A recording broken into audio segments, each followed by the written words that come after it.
Baadaye nikisikia nitakuwa na hali. Sasa huo wanyuma alinigonga kitu hapa. Kachuma hapa. Mimi akanigonga hapa. Kwa barabara kuna mmoja anakusaidia hapa. Sasa ikabidi nikistetee.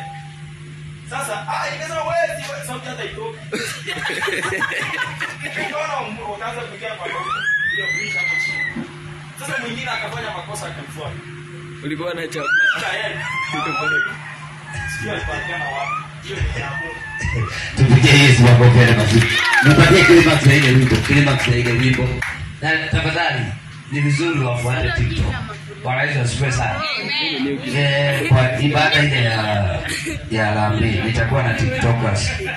Nitakuwa na TikTokers wengi kama 30 hivi ambao mnaona na wameniambia wataniletea pesa. Bwana asifiwe sana. Amen. Na watu wanaibia watu hapa.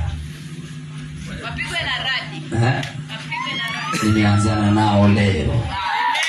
Siku 7 umwagikaji wa damu kwao. Amen.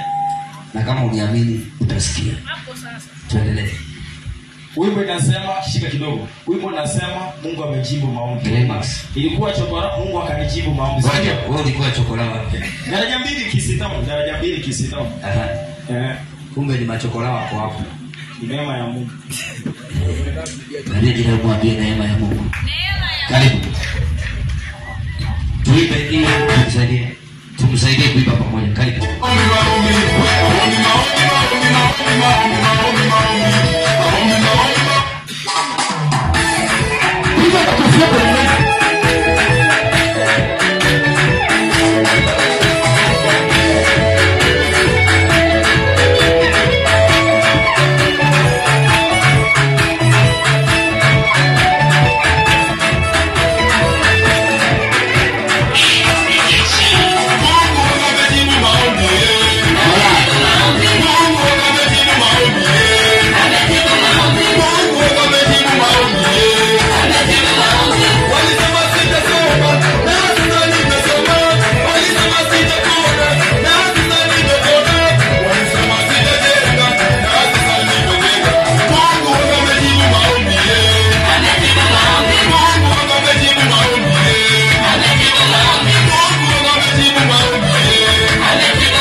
makofi.